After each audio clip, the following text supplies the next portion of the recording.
Hi guys, so here's a next tutorial here.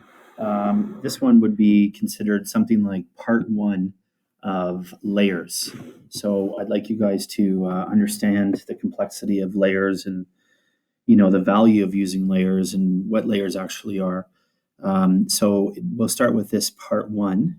This will just be layers in general and how they work. And the second one to follow this one would be using layer masks in a much more complicated way. So basically, everything you do in Photoshop starts with a background. And as you can see over here on the right-hand side, this visible layer is called the background layer. This area of the layer indicates the layer is partially locked, meaning that the pixels are locked. So that allows us to do certain things, as you'll see in a little bit. But right now, for the purposes of this, I would like to start with the background layer, and I'm going to duplicate. And I'm going to call it after, as we usually do. Say OK. After was way over here. I'm going to move it up beside the original. Okay, that's an important step because we need the original at the end of this. Secondly, I'm going to once click on that layer to kind of remove that lock. So I've unlocked the pixels, which makes this layer something I can edit. Now, the key here to layers is there's a whole bunch of options up here we can use. The thing to remember is with layers, the background layer is the bottom layer. So anything I put into this or drag into it or select and bring into it will actually be a layer on top of this. So if you think of a stack of pancakes, stack of plates, stack of paper, the bottom paper would be the bottom layer, the background layer. Every paper I add would be on top of that. So if each layer on top is opaque, meaning opacity is 100%, then I can't see the background layer. So if I use varying layers with varying opacity, I can see through to the background layer, depending what I put on top and depending on what pieces I add. So I'm not necessarily adding a full layer on top of this layer to cover up the background. I might add a piece. As you can see down here, we're going to add a compass and a rope eventually. So those layers themselves would be transparent, but for the compass. So I wouldn't be adding around this compass layer. I'd only be adding the compass, meaning that the rest of that layer becomes transparent so I can see my background layer. So it's probably easier to demonstrate that as we go. So with layers, you want to build an image. Right now we're starting with a grain of wood, and we're going to kind of add these things in a treasure map and maybe a little bit of dots on the treasure map to kind of denote, something a little more mysterious, a little more interesting to look at. So you'd want to make sure you have these files open as well for this demonstration. Or if you're viewing on YouTube, you can go out there and search for, this was an old blank canvas I asked for, old compass, coiled ship rope, and old treasure map.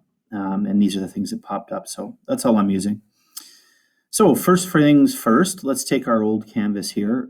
Pretty easy, we just say select all. We want to drag this canvas on top of this, our after layer, and we want to drag it on top of the wood.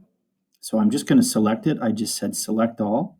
You can also use, of course, the rectangle marquee tool. You can use the selection tool, quick selection tool if you wanted. Easiest for me, select all, done. Grab that move tool, and we're going to drag that. I'm going to actually open up my photo bin. I'm going to drag that down. I never drag it up. So if I'm on this layer, I would never drag this layer up to it and drop it. I always go to that layer I want to move and I drag it down. I keep a higher resolution that way. All right, so it's just outside a little bit. I'm going to use the bounding box on the side. I'm not going to use these right now. I'm just going to use the angled corner one and just bring that up. I can also manually adjust it here pretty quickly. It's up to you. I just want to bring it in. And for the purposes of this assignment, I'm going to go back to my background layer, and I'm just going to zoom in by holding Alt and the mouse wheel to get that nice and big. Alrighty, we'll keep going. Probably bring this down just a little bit more for the purposes of this. And you don't have to have this square in the middle. You can change this by using twist, give it a little bit of flair like that, maybe just fit the page. Maybe even, which is the nice thing about layers, I can bring that right off the page. Maybe I want to have something like this and make it look even a little more messy where part of my picture is not even on the page. So it's up to you how you design it, but I'm going to use something like that for now. I'm going to say, okay. So if you look over here, what we've actually now done is when you move something into your original image, you automatically create a new layer. So this one's now called layer 1, but I'm going to change the name by double clicking on that. I'm going to call it canvas. And I'm going to change layer 1. I'm going to call it wood. And that way I start keeping track of my layers a little easier. So canvas here, the interesting thing about this is I can leave it like it is, but any layer I add, I can adjust opacity. So I can adjust opacity to show the wood grain through it. For this point, I don't need to do that. I'm trying to create a treasure map. The treasure map wouldn't likely be see-through. So I'm going to keep it 100% opacity, but wanted you to know you can do that. And now that the layer is unlocked on the wood grain, I can do the same thing. The checkerboard that starts to appear behind is actually a transparent layer. That means that it's see-through. The lower the opacity, the more see-through I make that layer. Okay, so I brought my canvas in. Next thing I want to do is probably bring in, let's say, the compass. So you want to select the compass. I left out the bottom part because I was having a hard time reading it, but I selected a bit of it here. And before we move that in, what we really want to do is we want to refine our edges so that we smooth that out a little bit. I'm cutting out the treasure map because I don't want it in this example, but I've selected the compass pretty much. I have a bit of a bumpy edge over here.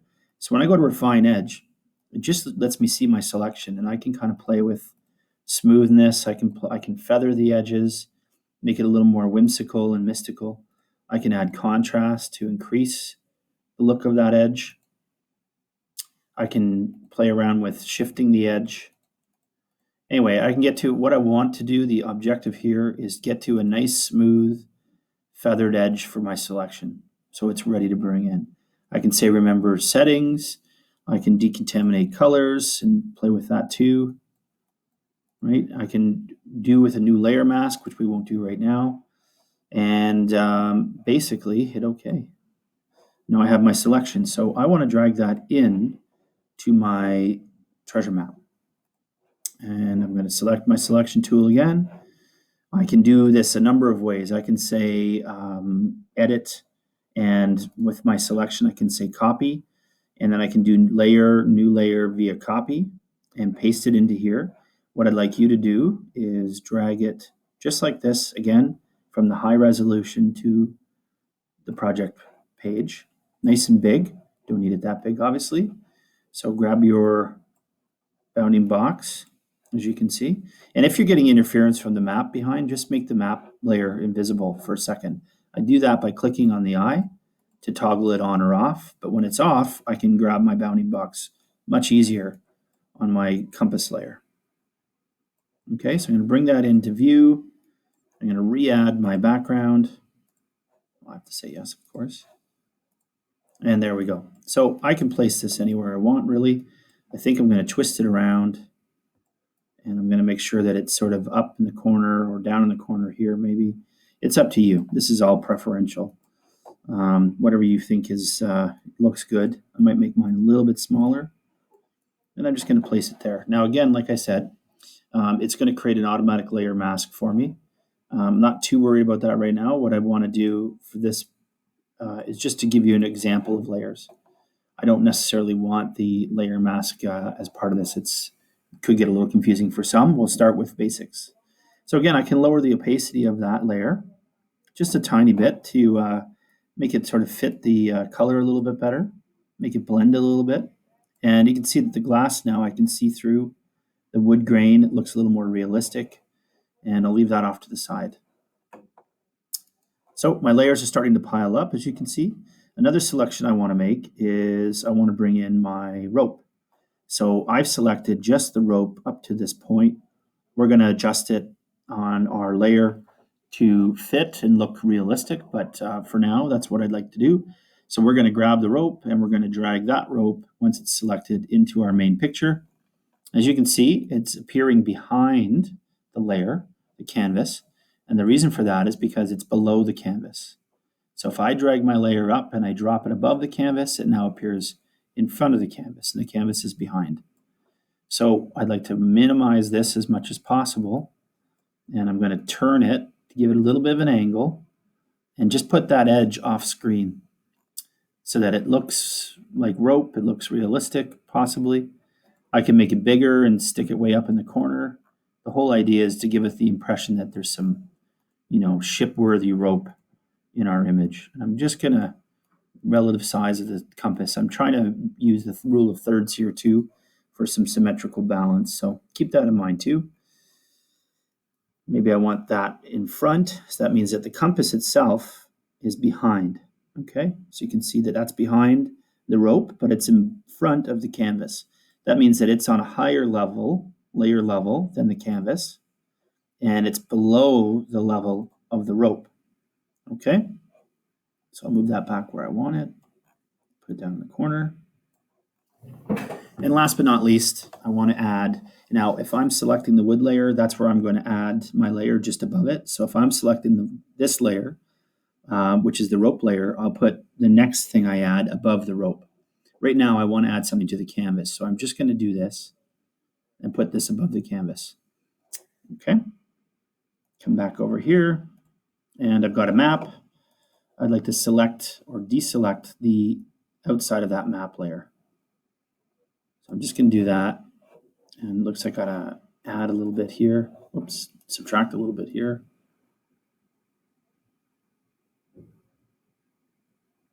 Okay, so I've just got the burnt out map selected. Just make sure that you unclick the lock. When I grab it, I still have it all together. So what you want to do is hit delete. And delete will remove that background white, which now just gives me the map. So the map layer itself is transparent, but for the map. So back to my photo bin on my move tool already. I'm going to drag that into my image and drop it. That's nice and big. I'm going to make it a little bit smaller and a little bit smaller just to get in the right spot. You can see now it's behind my rope. It's behind my compass. Those two are above it. But I am going to twist it a little bit more to give it a little bit more of a symmetrical fit with my canvas. And I'm just going to bring the edges out a little bit. Make it look a little interesting there. And there we have it. So I want to go back to the rope layer for a second. The rope itself is not a good color for this example. So a way to change that is to click on the rope layer, make sure it's selected, and we're going to go up and we're going to say lock the pixels. Okay, now we're going to take a color sample with my eyedropper tool of, let's say, a light color that might fit rope. So maybe something like that, or something like even like this would fit rope color better. And I'm going to take my brush and I'm going to paint over the rope, but I'm going to lower my opacity. You see how it's only staying on the rope itself. It's not painting the rest of it. That's because when I locked the pixel layer, I locked the ability for me to paint anywhere else. If I unlock that, I can paint everywhere, and I don't want that. So we'll undo, and I want to start that with a better opacity on my brush. Right now I'm 100%, just going to lower it and just go over the rope a tiny bit just to give it some color, let it fit in. And I don't have to be careful here because I'm only painting the rope. I can kind of go a little wild and just paint that all in very, very easily and give the rope a tiny bit of color. Maybe I want to do a little bit darker tone. And again, this is a totally preference and subjectivity here. You do not have to, match my tone. You can choose what you think looks best for your project, but make sure you're on that layer. Make sure that pixels are locked for the time being. I'm going to give mine a real definite color that kind of fits in with the rest of this project. And there we go. You can make your brush bigger, obviously do this a lot faster. And as I keep going, I keep applying that color. So also be aware of that I keep making it darker if I wanted to. And that may not be what you're interested in. So anyway, I'm going to stop there. I'm going to unlock that pixel layer so that I've got it colored. And I'm going to sort of situate that a little bit off so I get part of that map color. coming through. And lastly, what I'd like to do is above the map layer, I would like to add a new layer, which is done up here, create a new layer. And I'd like to use my pen tool or my pencil tool and choose a color, random color, could be something you want to clearly mark. I might choose like a red or a dark red. And I'm going to make a treasure path on my map. So I'm painting or I'm coloring this on. I'm using 100% opacity. And I'm just going to put a red X and I'm going to draw my meandering and keep going. And maybe I hit this coast and it was the wrong place to land. So I've jumped off there and I'm coming around and I got a little lost. It's the dot there. Right, sailing through, another stop. Maybe I went over land this time.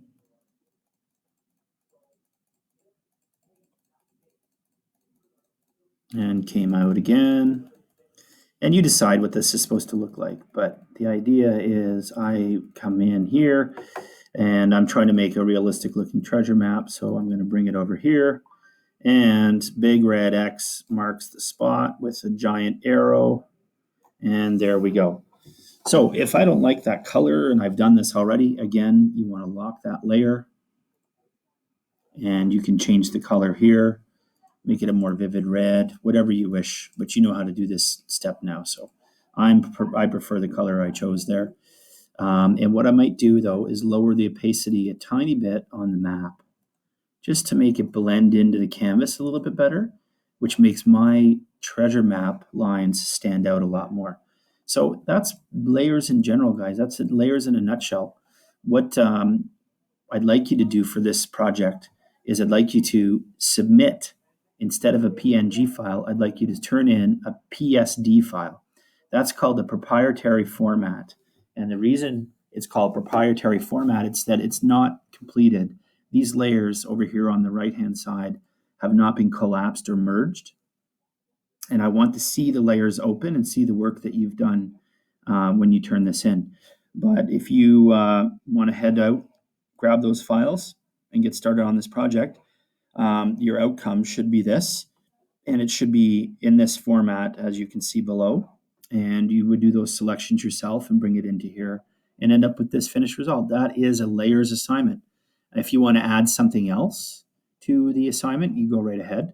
You want to add another feature, another image, you go right ahead. So sky's the limit in terms of what you can do. I'm just going to lower this because I saw it was the boundaries were outside the paper. Just want it on the edge. Okay, so run away with that. That's layers, basic layers introduction. And part 2 will be using layer masks, which is a much more complicated process, but start with this. Happy photoshopping.